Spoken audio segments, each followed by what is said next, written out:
Ma'asyiral muslimin yang dimuliakan Allah Subhanahu wa taala. Pembahasan kita di malam hari ini menguak tentang di mana Allah sebelum alam semesta ini diciptakan. Mungkinkah Allah Subhanahu wa taala berada di sebuah tempat, ataukah Subhanahu wa ta'ala tercipta dengan sendirinya? Lalu bagaimana Allah Subhanahu wa ta'ala menciptakan makhluknya, dan makhluk apa yang pertama kali Allah ciptakan? Ma'asyiral muslimin yang dimuliakan Allah Subhanahu wa ta'ala, di dalam surah Al-Insan Allah Subhanahu wa ta'ala berfirman, hal ata alal insan hinum minad dahri lam yakun syai'am madhkura. Bukankah pernah datang kepada manusia waktu dari masa yang ketika itu belum merupakan sesuatu yang dapat disebut?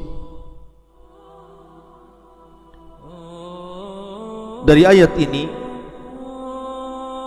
ketika Allah Subhanahu wa ta'ala mengatakan lam yakun syai'an madhkura, sesuatu yang belum dapat disebut namanya, ini arasy, ini kursi, ini langit, ini Adam, ini Hawa, ini gunung, ini sungai, ini hutan, dan begitu seterusnya. Belum ada penyebutan itu. Hanya Allah Subhanahu wa ta'ala satu-satunya sang pencipta di alam semesta ini.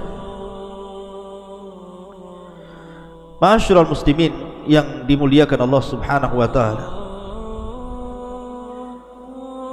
dari Waqi ibnu Udusin, dari pamannya dari Abi Razin radhiyallahu anhu, dia mengatakan, ya Rasulullah, aina kana Rabbuna azza wa jal qabla an yakhluqa khalqah?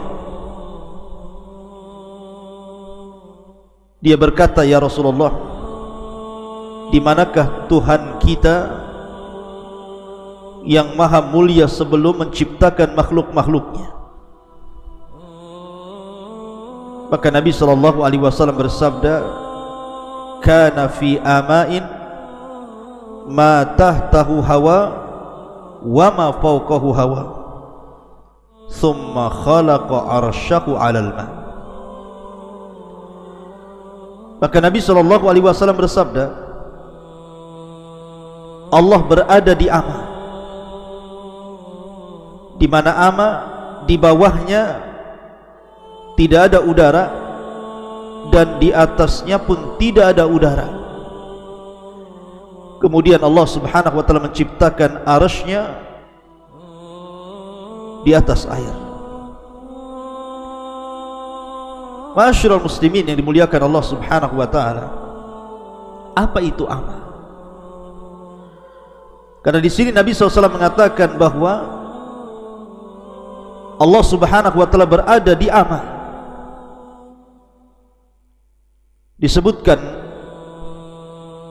oleh para ulama seperti yang dikatakan Al-Qadhi, maksudnya Qadhi Iyad, al-muradu bil ama ma la taqbaluhu al-awhamu wa la tudrikuhu al-uqul wal afham, abbara an adamil makani bima la yudrak wa la yutawahham, wa an adami ma yahwihi wa yuhitu bihil hawa, fa innahu yutlaqu wa yuradu bihil khala alladhi huwa ibaratun an adamil jismi liyakuna aqraba ila fahmis sami. Ma'asyiral muslimin yang dimuliakan Allah Azza wa Jalla, beliau mengatakan yang dimaksud dengan ama adalah sesuatu yang tidak bisa diterima oleh imajinasi dan tidak bisa digapai oleh akal dan pemahaman. Nabi menunjukkan ketiadaan tempat dengan sesuatu yang tidak bisa dimengerti dan dihayalkan, dan juga menunjukkan ketiadaan sesuatu yang memuatnya atau udara yang melingkupinya. Tentu istilah ini secara mutlak dimaksudkan pada sesuatu kekosongan murni atau disebut dengan khala, yang merupakan istilah bagi ketiadaan materi agar lebih mudah dimengerti oleh para pendengar. Intinya bahwa sebelum Allah Subhanahu wa ta'ala menciptakan makhluk-makhluknya, sebelum ada saya, sebelum ada Anda, sebelum ada Adam, sebelum ada Hawa, sebelum ada langit dan bumi, bahkan sebelum ada langit, kursi, bahkan sebelum ada arasy, maka Allah Subhanahu wa ta'ala berada di ama. Dan ama itu diambil dari umyun, artinya buta. Orang buta itu, kalau Anda memejamkan mata, kira-kira apa yang Anda lihat? Kegelapan, bukan? Artinya di sini bahwa kita tidak bisa membayangkan di mana Allah. Yang jelas Allah satu-satunya dan tidak ada makhluk sebelumnya. Dan Allah Subhanahu wa ta'ala adalah awal wa laysa qablahu syai'. Allah adalah yang pertama dan Allah tidak didahului dengan ketidakadaan. Makanya dalam Sahih Bukhari Nabi SAW bersabda, kana Allahu wa lam yakun syai'un ghairuhu. Allah telah ada dan saat itu tidak ada apapun selain Allah Subhanahu wa ta'ala. Ma'asyiral muslimin yang dimuliakan Allah Subhanahu wa ta'ala, dalam sebuah hadis dari Imran ibn Husain radhiyallahu anhuma, dia menceritakan, suatu ketika aku berada di sisi Nabi sallallahu alaihi wasallam, tiba-tiba datang sebuah kaum dari Bani Tamim, dari Yaman. Faqala, maka Nabi sallallahu alaihi wasallam mengatakan, aqbilul bushra ya Bani Tamim. Qalu basyartana fa'tina. Fadakhala an-nasu min ahli al-Yaman. Afwan, maksudnya Bani Tamim ini datang kepada Nabi sallallahu alaihi wasallam. Kemudian Rasul mengatakan, bergembiralah wahai Bani Tamim atas hidayah yang telah Allah anugerahkan kepada kalian, hidayah Islam ini. Maka Bani Tamim mengatakan, engkau sudah menghabar gembirakan kepada kami, maka berikan hadiah kepada kami. Maka Nabi SAW diam sampai masuk orang-orang Yaman. Maka Nabi SAW mengatakan kepada orang-orang Yaman, aqbilul bushra ya ahlal Yaman, idh lam yakbaluha Banu Tamim. Terimalah wahai penduduk Yaman kabar gembira yang tidak diterima oleh Bani Tamim. Maka mereka mengatakan, qabilna, kami menerima kabar gembira itu dari engkau wahai Rasul. Ji'naka linatafaqqaha fid din wa linas'alaka an awwali hadzal amri makan. Maka ahli Yaman mengatakan, kami datang kepadamu untuk belajar agama wahai Rasul, dan kami hendak bertanya kepadamu tentang masalah yang pertama kali terhadap urusan yang saya ingin atau kami katakan kepada anda, di mana Allah sebelum Allah menciptakan segala sesuatu. Lihat bagaimana keistimewaan Bani ataupun ahli Yaman dibandingkan Bani Tamim. Bani Tamim minta hadiah, minta harta, minta dunia, tapi ahli Yaman tidak minta itu. Dia hanya minta ilmu kepada Nabi SAW, dan yang pertama bertanya soal di mana Allah sebelum Allah menciptakan segala sesuatu. Ini pertanyaan yang berbobot, ikhwan. Maka Nabi SAW mengatakan, kana Allahu wa lam yakun syai'un qabla. Adalah Allah Subhanahu wa ta'ala, dialah satu-satunya, dan sebelumnya belum ada sesuatu. Wa kana arshuhu 'alal ma', dan arsy-Nya Allah berada di atas air. Thumma khalaqas samawati wal arda wa kataba fi dzikri kulli syai'. Kemudian Allah ciptakan langit dan bumi, dan Allah catat fi dzikri kulli syai', pada lauhil mahfuz segala sesuatu yang akan terjadi. Dari dua riwayat, Imran ibn Husain dan juga riwayat yang pertama yang saya baca tadi, kalau ada orang yang bertanya di mana Allah sebelum Allah menciptakan segala sesuatu termasuk arsy, kursi dan yang lainnya, maka jawabannya seperti hadis Rasul, kana Allahu wa lam yakun syai'un qabla. Maka Allah satu-satunya dan belum ada sebelumnya sesuatu yang mendahului Allah Subhanahu wa ta'ala.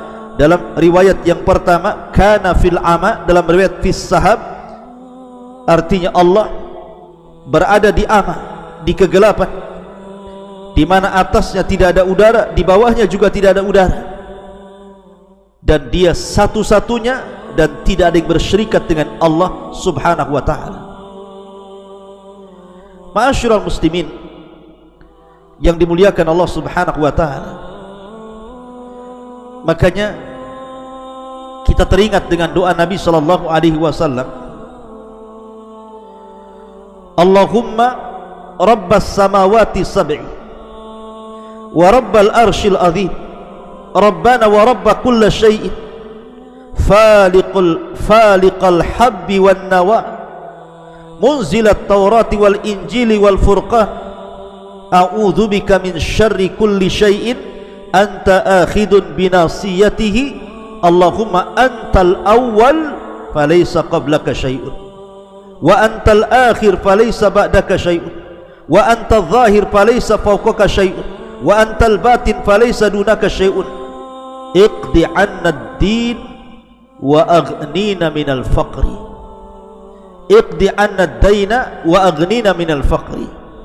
Ya Allah, Rabbnya langit yang 7 dan Rabb arsy yang agung, Rabb kami dan Rabb segala sesuatu yang membelah biji-bijian dan biji kurma, Rabb yang telah menurunkan Taurat, Injil dan Quran. Aku berlindung kepadamu dari kejahatan segala sesuatu. Engkaulah yang memegang ubun-ubunnya, ya Rabb. Engkaulah yang awal, maka tidak ada sesuatu pun sebelummu. Engkaulah yang akhir, maka tidak ada sesuatu pun setelahmu.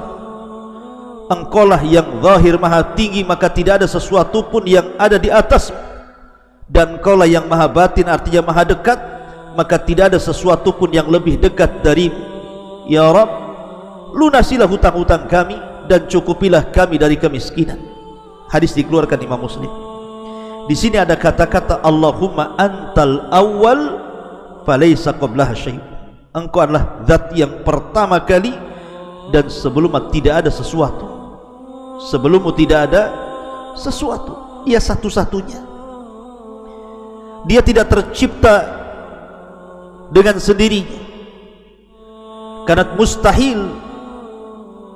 Kalau seandainya dia tercipta dengan sendirinya, berarti ada makhluk menyatu dengan Khalik, dan ini muhal, mungkin, mustahil, tidak mungkin.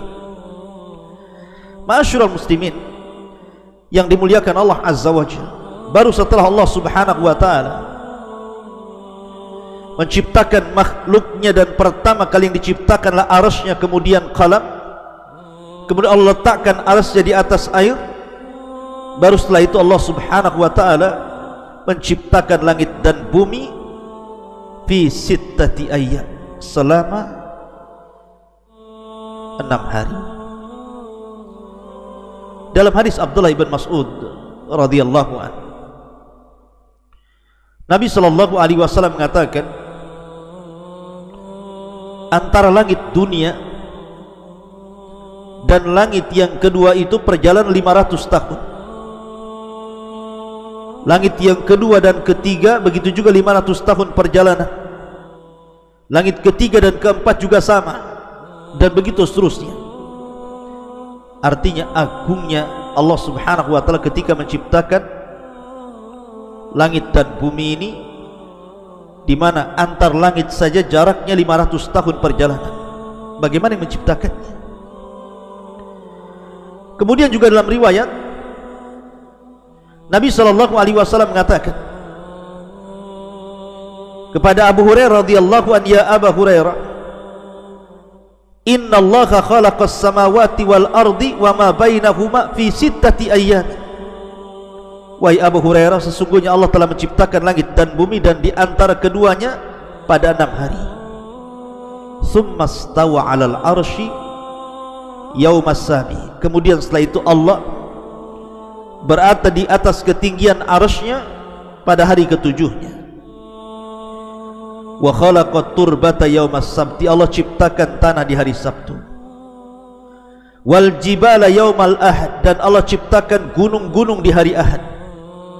Wasyajara yaumal itsnin. Allah ciptakan pohon atau pepohonan di hari Senin. Wasyarra, dalam riwayat wal makruh yaumas tsulatsa. Dan Allah ciptakan keburukan di hari Selasa. Wan nuru yaumal arbi'a. Dan Allah ciptakan nur, cahaya, pada hari Rabu. Wad dawaba yaumal khamis. Dan Allah ciptakan segala binatang yang melata di hari Kamis. Wa Adam yaumal jum'ati fi akhiri sa'atin minan nahari ba'dal asri. Dan Allah ciptakan Adam di hari Jumat di akhir siang setelah asar sampai maghrib. Ma'asyiral muslimin yang dimuliakan Allah subhanahu wa ta'ala, intinya bahwa bertanya soal di mana Allah itu pertanyaan yang dibolehkan. Karena juga ada riwayat ketika ada seorang sahabat hendak memerdekakan seorang jariyah, budak wanita. Kemudian sahabat ini mengatakan, ya Rasulullah, apakah saya patut untuk memerdekakan budak wanita ini? Karena Nabi sallallahu alaihi wasallam, baik, saya akan uji budak wanita ini.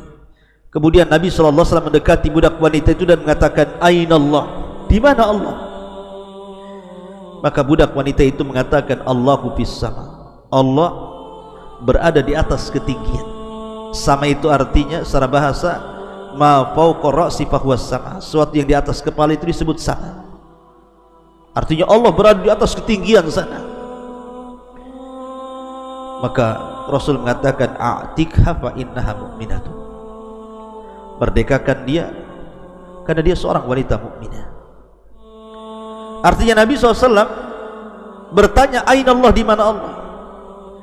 Kemudian juga tadi orang Yaman bertanya kepada Rasul tentang di mana Allah sebelum menciptakan langit dan bumi. Artinya pertanyaan di mana Allah tidak mengapa dalam syariat. Dan kalau ditanya di mana Allah sebelum menciptakan langit dan bumi, kita katakan Allah fil ama. Allah itu di ama, di atas kegelapan yang tidak ada udara di atasnya, tidak ada udara di bawahnya. Sebagaimana tadi sudah dijelaskan menurut pendapat Al-Qadi rahimahullahu ta'ala, yang dimaksud ama adalah sesuatu yang tidak bisa diterima oleh imajinasi apapun dan tidak bisa digapai oleh akal dan pemahaman. Tidak bisa kita gambarkan. Kemudian makhluk yang pertama Allah ciptakan arsy, kemudian qalam, kemudian kursi, kemudian yang lainnya termasuk setelahnya langit dan bumi, dan di antara keduanya